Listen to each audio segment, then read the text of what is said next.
Hi student, अब बात करते हैं आज के लेक्चर में हम इन्वायरमेंटल स्टडीज़ के अंतर्गत ध्वनि प्रदूषण रोकने के उपाय।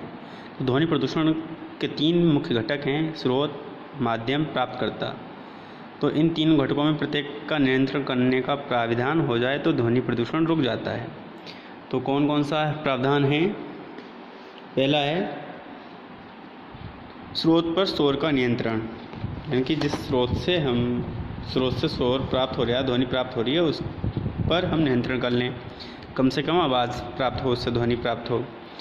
फिर दूसरा है माध्यम पर शोर नियंत्रण, यानी कि अगर ध्वनि संचरण का माध्यम बढ़ा दिया जाए तो शोर नियंत्रण किया जा सकता है। इस निम्न विधियों द्वारा किया जा सकता है: भवन विन्यास परिवर्तन करके, ठीक है, दूसरा स्थिति निर्धारण करके,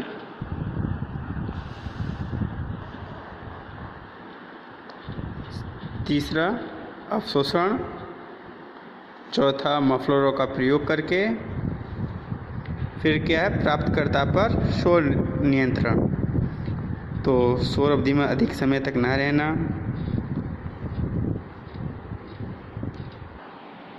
90 डेसिबल से अधिक स्तर में 8 घंटे से अधिक नहीं, 92 dB में 6 घंटे से अधिक नहीं, 95 dB में 4 घंटे से, और 97 dB में 3 घंटे, 100 dB में 2 घंटे, 102 dB में 1 घंटा और 110 dB में 1/2 घंटा तथा 115 dB में 1/4 घंटा से अधिक समय तक श्रमिक ना खड़ा रहे। इसके लिए श्रमिक जल्दी जल्दी आपस में अदला बदली कर एक दूसरे के भिन्न भिन्न कार्यों को संभालते रहें। दूसरा है व्यक्तिगत रक्षा यंत्रों का उपयोग करके। तीसरा है लोगों को शिक्षित करके। इस दिशा में निम्न कार्य किए जा सकते हैं। कौन कौन से? नगर पालिका एवं महापालिका को यह आदेश दिया जाए कि वे भारी ट्रकों एवं वाहनों को आवासीय क्षेत्रों में से होकर ना गुजरने दें। तो ये उपाय हैं जिनसे हम क्या कर सकते हैं? शोर को नियंत्रण कर सकते हैं। फिर बात करते हैं उद्योगों से शोर नियंत्रण, यानी कि नॉइस कंट्रोल फ्रॉम इंडस्ट्री। तो कौन कौन से सुझाव हैं जिनके द्वारा हम उद्योगों से शोर नियंत्रण कर सकते हैं? नियोजन व पर्यावरण प्राधिकरण के बीच आपसी सहयोग से, ठीक है। दूसरा, शोर मुक्त क्षेत्र व शोर को कम करने के क्षेत्र।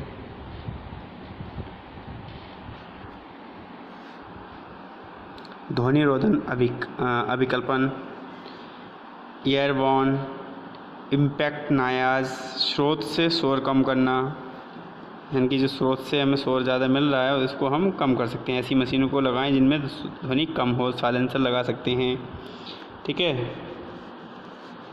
फिर diagram, drive motor cooling line, conveyor duct, sound absorbent materials, cooling air outlet. तो हम इसमें जैसे मटेरियल मशीन है तो उसमें हम साउंड एब्जॉर्बेंट का यूज़ कर सकते हैं।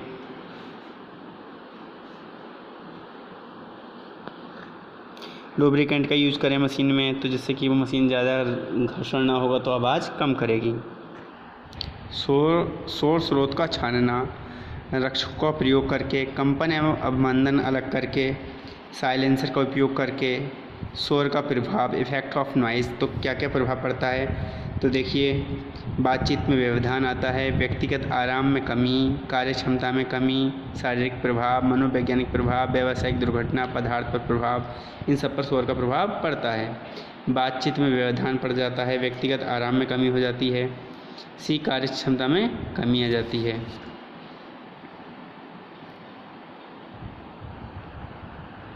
ये सब शोर के इफेक्ट हैं, ओके। शारीरिक प्रभाव, शोर का स्तर डेसिबल में, और ये प्रभाव वाली टेबल है, मतलब कितने कितने पर क्या क्या प्रभाव पड़ता है शरीर पर। मनोवैज्ञानिक प्रभाव, व्यावसायिक दुर्घटना। देखिए, मनोवैज्ञानिक प्रभाव क्या होता है? मतलब मानसिक स्तर हमारा खराब हो जाता है, स्वास्थ्य। लगातार शोर में रहने वाले मनुष्य का व्यवहार बदल जाता है, कार्य करते समय एकाग्रता भंग हो जाती है जिससे कार्य क्षमता घटती है, नींद में कमी आती है जिससे मानसिक तनाव बढ़ता है। इससे छुटकारा पाने के लिए मनुष्य नशीले पदार्थ का सेवन शुरू कर सकता है। इससे शारीरिक स्वास्थ्य गिरता है जिसका प्रभाव मानसिक स्वास्थ्य पर भी पड़ता है। शोर में रहने वाले व्यक्तियों का ब्लड प्रेशर कुछ बढ़ जाता है, इससे ऐसे व्यक्ति को गुस्सा जल्दी आ जाता है। तो देखिए, ये प्रभाव पड़ते हैं। व्यावसायिक दुर्घटना हो सकती है। पदार्थों पर प्रभाव,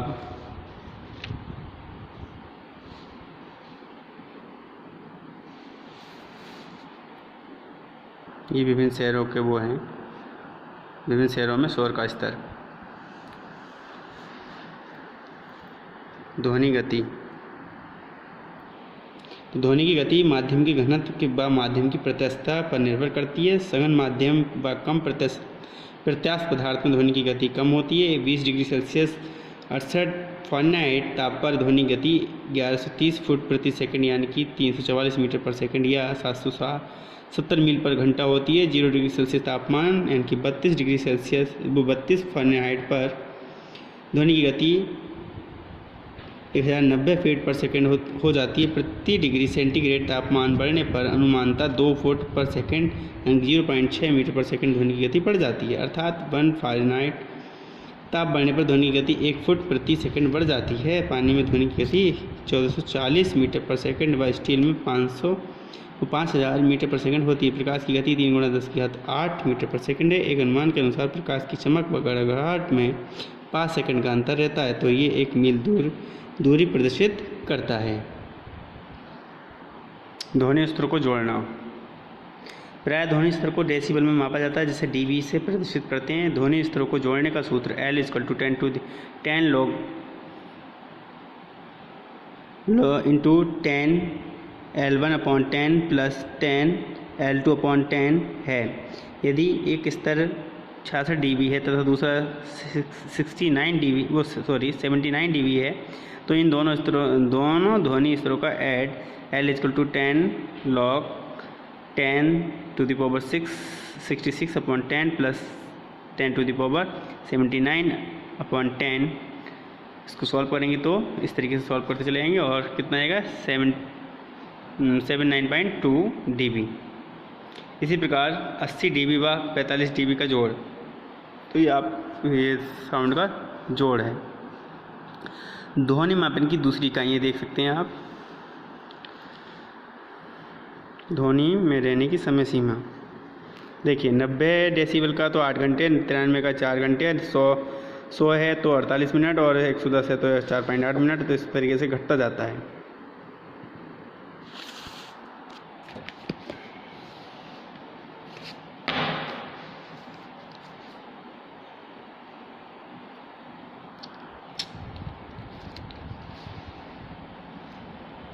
तो ये हमारा अब ध्वनि का प्रतिशत स्तर 5 dB।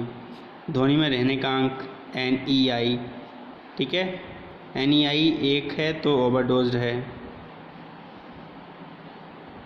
ये इसके वो दे रखे हैं। फिर फ़ोन व सोन में संबंध तालिका, तो फ़ोन और सोन है, ये तालिका दे रखी है। ये भी एक मात्रक है। फ़ोन और सोन क्या है, नॉइस के मापने के मात्रक हैं।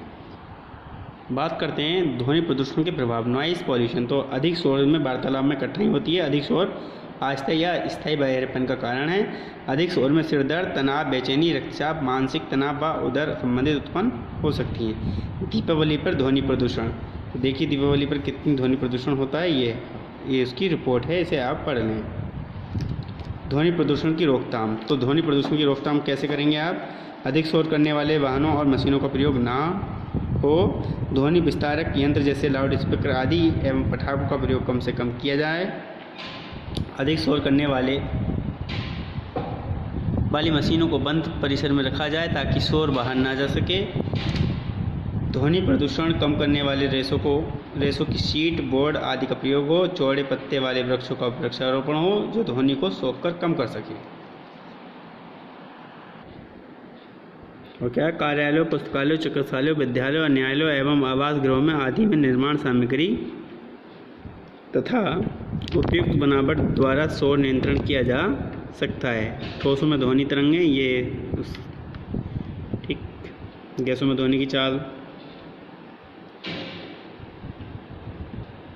ध्वनि प्रदूषण के स्रोत फिर से देख लेते हैं हम एक बार। प्राकृतिक स्रोत और मानवीय स्रोत, और क्या है, उद्योग स्रोत और निर्माण कार्य, तो ये स्रोत हो जाएंगे। ध्वनि प्रदूषण का मापन आपको पता ही है, डेसिबल इकाई निर्धारित की गई है इसको मापने की। ध्वनि प्रदूषण के कुप्रभाव तो क्या क्या है। सामान्य प्रभाव है चिड़चिड़ापन, नींद में व्यवधान, श्रवण संबंधी प्रभाव 55% लोगों के सुनने की ताकत कम हो गई है। मनोवैज्ञानिक प्रभाव न्यूरोटिक मेंटल डिसऑर्डर, मांसपेशियों में तनाव व खिंचाव। शारीरिक प्रभाव उच्च रक्तचाप उत्तेजना, हृदय रोग आदि। ध्वनि स्तर शोषण 10 dB, पत्तियों की सरसराहट 10 dB का करता है। सामान्य वार्तालाप 55 से 60 dB का होता है। रॉकेट इंजन 180 से 195 dB और सायरन 150 dB।